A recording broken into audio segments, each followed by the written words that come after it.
You're watching Newsday TV. Thanks for joining us. I'm Ken Bufa. Attorneys for Rex Humerman's children and estranged wife are going on the offensive. What you heard from an attorney representing someone that's in no way, shape, or form linked in reality with Mr. Humerman and his alleged acts was reckless and defamatory. That's in response to attorney John Ray's press conference where he suggested Humerman's daughter was either involved in the Gilgo killings or knew about them. He even claims Victoria Humerman's internet history proves his points. Lawyers for the family say if there was any real evidence, the DA would have acted on it. Asa, Victoria, and Christopher, whatever happens to Rex, guilt or innocence, they are collateral damage. Their lives are forever ruined and are being further ruined by actions like John Ray. Ray represents the family of Shannon Gilbert, a woman found dead near the area where the Gilgo bodies were uncovered. Ray claims the cases are linked. The DA's office says Gilbert's death is not connected. And to read more about this story, click Get More below the Newsday TV video box. And more than 4,000 homes on the South Shore are eligible for home elevation programs. So the Fire Island to Montauk Point project, FIMP as it's known, is now well underway. So it's an overarching $2.4 billion initiative to reduce the risk of vulnerable areas along 83 miles of coastline all the way from Fire Island Inlet all the way out in the east to Montauk Point. The Army Corps of Engineers says Mastic Beach is one of the first locations for this project. It's targeted at residents in low-lying communities along the South Shore and designed to reduce risk of flood damage. Homeowners will be able to apply in July. And verbal abuse is being blamed for a referee shortage here on Long Island. Carissa Kelman has a story you'll see only in Newsday.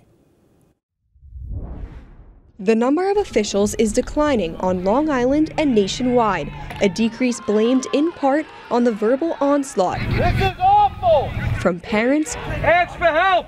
spectators, and coaches. The older officials are leaving, and the younger officials that's coming in, they'll last like a season or two, and then they're gone because they don't want to deal with it. Newsday sat down with officials, high school coaches, and school administrators from Sections 8 and 11, the governing bodies of Nassau and Suffolk high school sports.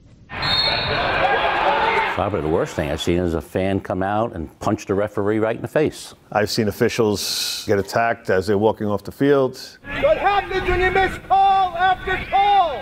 It's known throughout the country. The number one reason why we don't have officials and we can't get officials is spectator behavior. The fans, the parents, they're worse than the kids. You know, who's the adult here? There seems to be a little more entitlement. I have the right to say what I want to say, when I want to say it, to whoever I want to say it. We don't care about you. Watch the hole, Rob!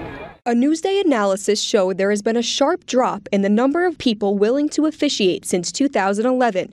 The problem has become worse in recent years in part due to social media. Everybody posts everything, and they're not focusing on their kid getting the double. It's how their kid was wronged on a play at the plate. You're making a game about yourself now. Let's go. I don't mind if a coach, a parent is demanding. Just don't be demeaning. A national survey showed that more than half of officials have felt unsafe or feared for their safety while officiating. Districts are responsible for providing security at school events. Here at Longwood, where security measures are high, officials are directed to park in this secluded lot away from the field behind me, where they are escorted to and from the field. Does that stop the crazies? No, it doesn't, because they still, even with people there, they still start yelling at the officials. We're going to teach kids how to become officials during college classes. It's a one-credit class. If it works good here, we're going to talk about it at national conventions. Remember, this is high school sports. It's not the end of the world. The fans need to understand that also. For Newsday TV, I'm Carissa Kelman. Now, for more on this story, go to Newsday.com. Click Get More below the Newsday TV video box. Capo Caco is sticking with the Rangers. A 23-year-old signed a one-year extension with the team. The right wing was set to become a restricted free agent this offseason. The Rangers did not say, though, how much the deal was worth.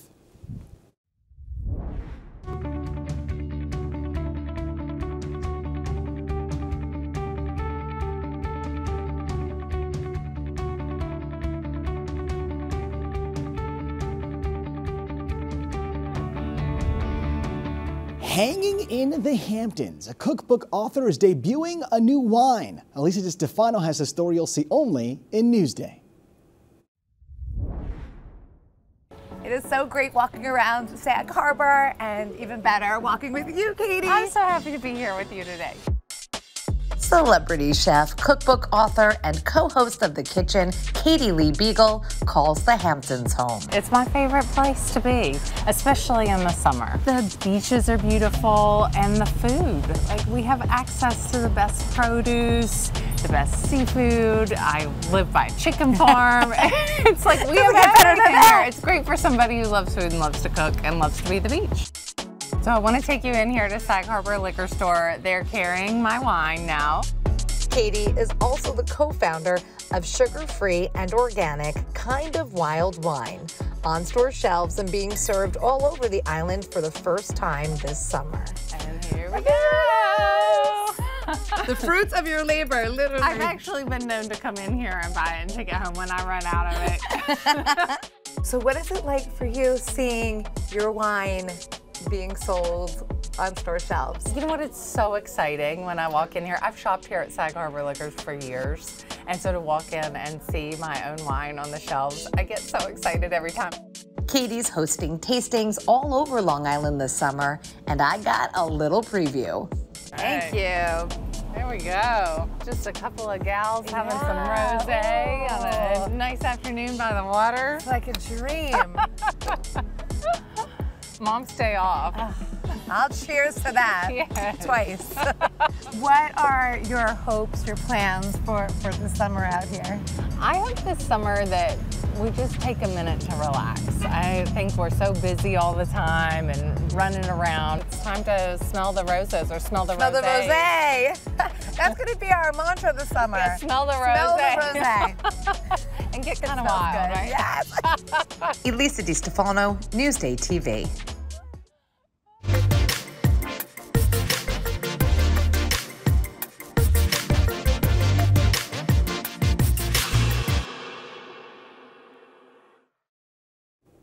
Looking for something to do with Dad this weekend? Well, here's what's up on Long Island. 3, 2, 1, belly flop. Ouch. Think your dad has what it takes to win a belly flop contest? Well, sign him up and see at Splish Splash Saturday afternoon in Calverton. Or bring your father to Adventureland to enjoy rides, games, and food. Dads get in free on Sunday in Farmingdale. And the Manitowoc Lions Club Strawberry Festival is underway. There'll be strawberry shortcake, arts and craft vendors, and fireworks. And if you can't make it out east, there's a strawberry festival in Saturday in Massapequa. For admission info and more events, click Get More below the Newsday TV video box. Now let's take a look at your slightly wet Long Island weather. That's right, it's going to be a rainy one tomorrow, but it's only seeming to rain in the evening. I'll tell you what I'm talking about in just a moment. You can see tonight we are in the mid-60s. Tomorrow that rain is coming in, but as you saw, it says PM showers. So it's going to be mostly sunny throughout the day, but the rain will come in during your evening commute. And taking a look at the 7-day forecast, the weekend overall looks dry. It actually looks really nice for Father's Day.